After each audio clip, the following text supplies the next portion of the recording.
What's up, everybody? It's Bergerac, and today we're going to be talking about the return of James Somerton and how he basically came back and is doing the exact same thing that he was doing when he originally disappeared for like a year and some change, right? So if you're not familiar with who James Somerton is, he is a former YouTuber who had kind of a focus in media commentary and analysis from an LGBT perspective.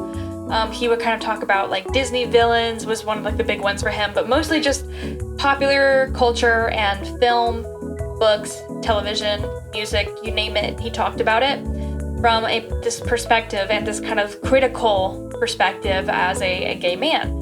And it was a huge hit in the LGBT community for obvious reasons. It was well produced, it looked great, his scripts were awesome. He was very popular in the niche he kind of carved out for himself, right? Well, Bomber Guy did a crazy takedown video of him back in 2023, and it wasn't just him, it was him, Illuminati, internet historian, and a couple of people I don't care about because I don't really know them. But the big one, the main reason he made the video was to talk about James Somerton, because basically everything he had put out in the entirety of his online career, at the very least surrounding media commentary and also the production of his own films, is stolen. It was plagiarized. He had taken it from other like LGBT creators who had written books analyzing these topics and themes that James would talk about.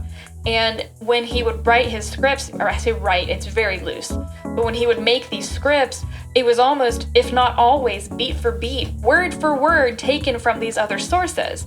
He wasn't the one coming up with this stuff, so he was revealed to be this massive fraud, and as a result, he was kind of ousted from the online community as a whole, and it was deserved. It's one thing to plagiarize here and there, especially like as a student, right?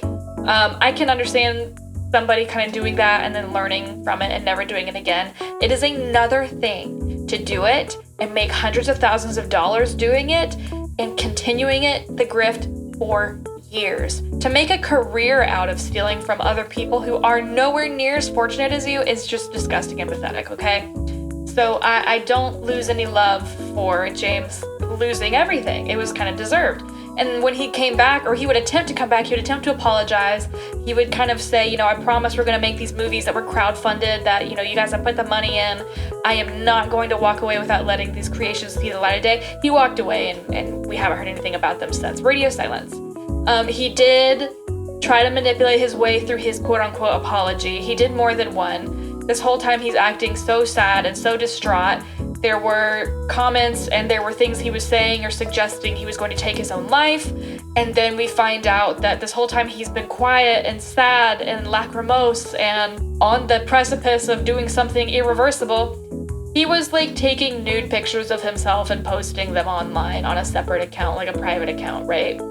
So we find out that not only is he a thief, a liar, but he's deeply manipulative and slimy and disgusting, because how can you do that? Like, ooh, it's just gross behavior, okay?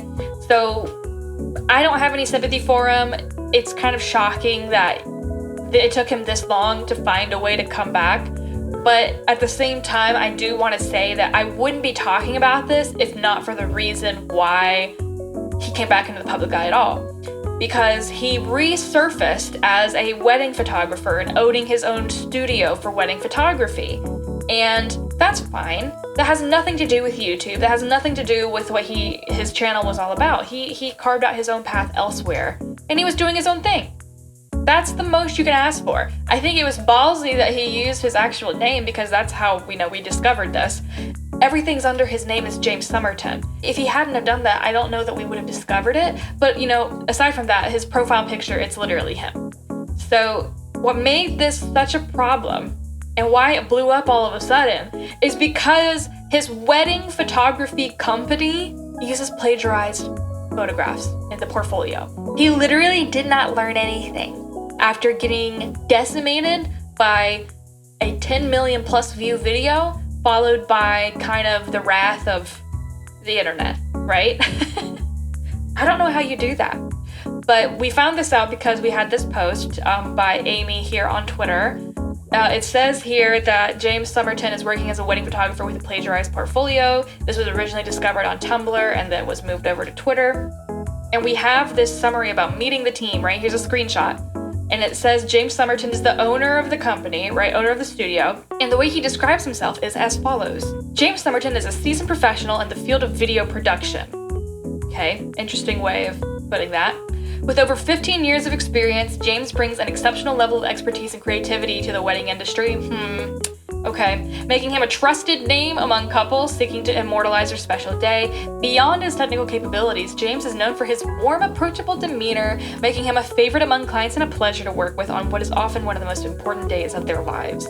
His professionalism and calm presence ensures that couples feel comfortable and relaxed, allowing them to enjoy their day fully while he skillfully documents their joyous occasion. Okay, so I love that he's describing himself as like warm and approachable. Like we're all not sitting here like, dude, you are deeply manipulative and you're not a good person. But you know, his new customers don't need to know that. You know, if he does have a warm and approachable demeanor when he's dealing with his clientele, okay, fair enough. I do like describing the YouTube channel as a seasoned professional with 15 years of experience in video production. Like, I wonder if anybody's ever asked him, what kind of videos did you make? Like, what did you do? And I wonder if anyone's actually looked him up and, like, found his content. But anyway, so we have this lovely breakdown of who he is and what his stuff is about. And in the second photo, it's of his company, which is called Memory Media. And the photos that are shown in his portfolio, I don't know if you noticed, but they are stock images. They are images that are 7 to 8 years old that he ripped from the internet to use and pass off as his own work, which to me is just insane. It is stock footage. He didn't take that. He didn't edit that. He didn't upload that. And so this went up and we're all kind of curious, like, you know, was there a follow-up to this? Were there consequences for this? Well, there is a couple articles that were published. The one that I liked was this one from the Plagiarism, which, by the way, phenomenal name. They put this post together 3 days ago on the 7th, right? It basically breaks down the post, right? So they had a team member who found the post on Twitter talking about what he was doing and figuring out that the photos were plagiarized, so it's not actually his stuff. And we found this update that says, since the post came to light, Somerton has been missing. He removed his profile picture and even his bio from the website. Okay? He dipped. And it's not the first time he's done that, but it's kind of stunning that after everything he did, after everything that happened to him, he did not learn his lesson. He tried to steal, but just in a different way, in a different genre. And then when he got found out, blacked it out, disappeared, dropped. I don't know what he's thinking. I don't know why he did it. It is hilarious. But dude, get a life. Get a job. If all you can do as a creative is plagiarize from other people and places and this hard work that you had nothing to do with, and you're claiming it as your own after 2 years removed from probably what is the most humiliating and denigrating experience a human being can have when being exposed for doing really crappy stuff, there's no helping you at that point. Like, part of me kind of feels like he did it, he plagiarized out of spite, because that's what that got him in trouble, but there's just no real good excuse for it. You could have taken those 2 years that you were gone and learned how to do wedding photography properly. Why didn't you do that? Why did you have to take stock photos? Like, I have to commend his laziness. It truly knows no limits, and that's impressive. Depressing, but impressive that you would still go to those lengths. You know, office jobs don't require stealing from other people.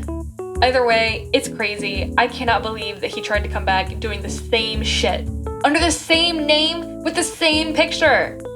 The guy is a wreck, and we know that he's not remorseful. We know he doesn't care. The guy has proven that more than once. So all that being said, I just really wanted to talk about this because I was just amazed by the arrogance of one man thinking he can come back pulling the same shit he got exposed to millions of people online for the first time. That's really all I have for this video.